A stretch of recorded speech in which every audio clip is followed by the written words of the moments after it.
Hello class 10। आपकी जो एक न्यू हेडिंग आने आई है वो है रिफ्लेक्शन ऑफ लाइट, यानी इसे बोलते हैं बेटा प्रकाश का परावर्तन। अब ये प्रकाश का परावर्तन ही रिफ्लेक्शन ऑफ लाइट है, वो क्या चीज़ होती है? देखिए, ये है आपका एक शाइनी सरफेस, मतलब एक चमकदार तल।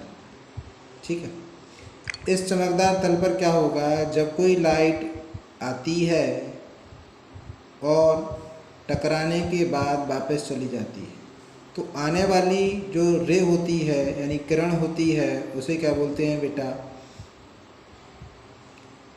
Incident ray. क्या बोलते हैं बेटा? इंसिडेंट रे, यानी आपतित किरण।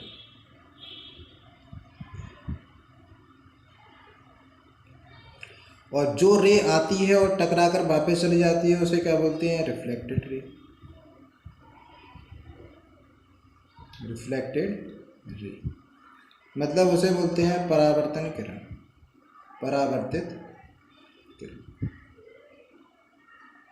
ठीक, इसके बीच में एक लाइन खींची जाती है जिसे बोलते हैं बेटा हम अभिलंब। क्या बोलते हैं? अभिलंब।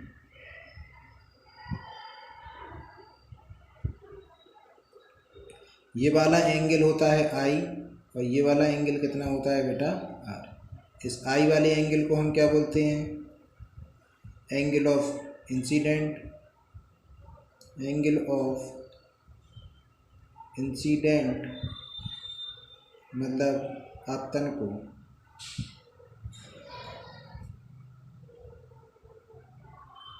और ये आर जो होता है बेटा, ये है angle of reflection. Angle of reflection यानी परावर्तन को।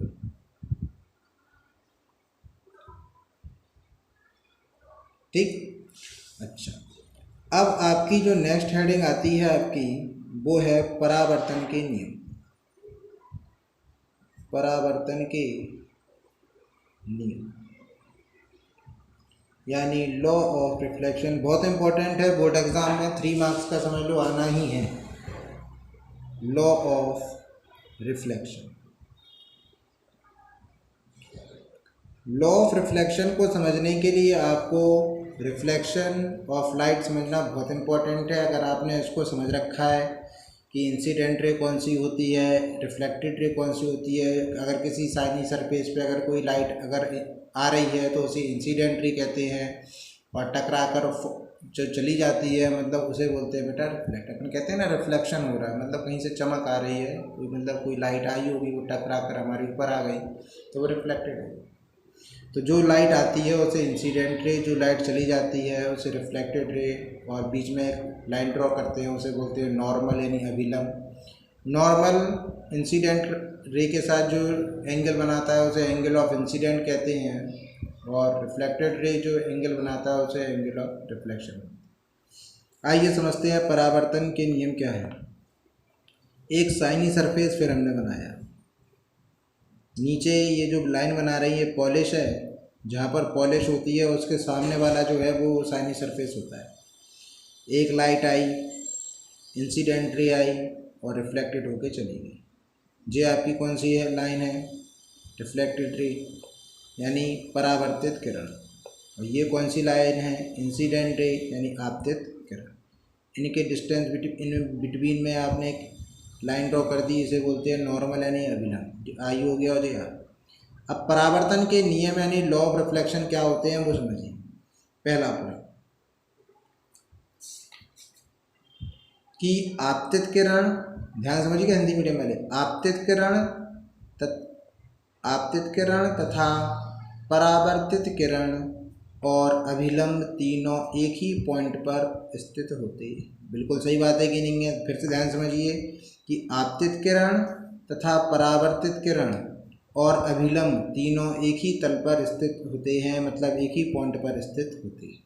इंग्लिश में incident ray and reflected ray and normal lie on same plane. ये तीनों जो है वो एक ही पॉइंट पर स्थित होते हैं। ये परावर्तन का पहला नियम। और दूसरा नियम क्या कहता है कि angle of reflection is equal to angle of incident. मतलब एंगल आर जो है वो किसके इक्वल होता है, एंगल आई के इक्वल होता है। मतलब परावर्तन कोण जो होता है, परावर्तन कोण बेटा किसके बराबर होता, आपतन कोण के बराबर होता है। परावर्तन कोण बेटा किसके बराबर होता है, आपतन कोण के बराबर होता है। तो ये आप समझ गए कि क्या चीज़ होती है, लॉ ऑफ रिफ्लेक्शन क्या है। ठीक, अच्छी तरह इस चीज़ को समझिएगा, कोई प्रॉब्लम हो तो मुझको बताइएगा। चलिए, अब हेडिंग आती है आपकी स्फेरिकल मिरर। स्फेरिकल मिरर मतलब गोलीय दर्पण।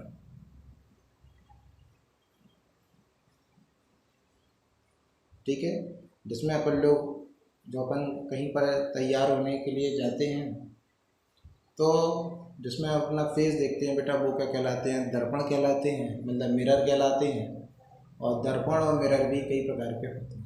आइए उनके बारे में हम जानकारी देते हैं। Curved mirror whose reflecting surface is spherical. अगर कोई मिरर ऐसा है तो उसे क्या बोलेंगे बेटा, स्फेरिकल मिरर बोलेंगे, क्योंकि ये एक स्फेयर मतलब एक गोले की तरह होता है, इसलिए इसे क्या बोलते हैं बेटा, स्फेरिकल मिरर बोलते हैं। तो curved mirror whose reflecting surface spherical, उसका जो रिफ्लेक्टिंग सरफेस होता है वो स्फेरिकल होता है। मतलब ऐसा पृष्ठ जिसका परावर्तक तल एक गोलीय होता है, उसे गोलीय दर्पण कहते हैं। ये दो प्रकार का होता है। ठीक है, जिसमें बाहर की तरफ पॉलिश होगी उसे बोलते हैं, दो टाइप के होते हैं बेटा, एक होता है कॉन्वेक्स और एक होता है कॉनकेव। ठीक है, एक होता है कॉन्वेक्स और एक होता है कॉनकेव। ठीक,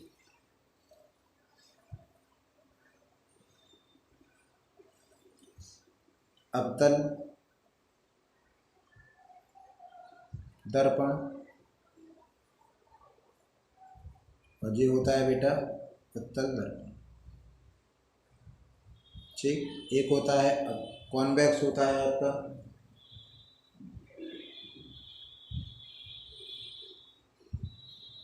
कॉनकेव कर लेना है इसे, कॉनकेव, और जो हो गया कॉन्वेक्स।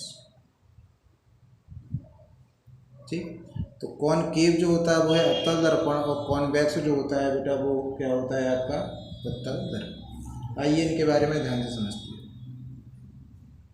जिसमें पॉलिश बाहर की तरफ होगी, जिसमें पॉलिश जो है बाहर की तरफ होगी आपकी, तो समझने वाली बात है कि अगर बाहर अगर ये पॉलिश अगर हमने कर दी तो इसका चमकदार तल यानी शाइनी सरफेस कहाँ पर आएगा,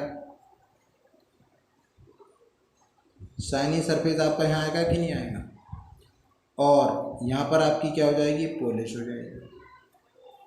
ठीक, तो जिसमें पॉलिश बाहर रहेगी, याद रखिएगा, जिसमें पॉलिश बाहर रहेगी उसे क्या बोलेंगे बेटा, कॉनकेव बोलेंगे।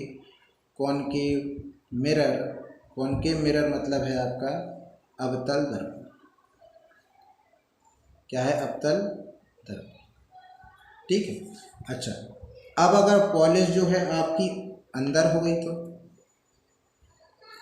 अगर आपकी मतलब जो आपका मिरर है उसमें अगर कोई पॉलिश जो है अंदर की तरफ है,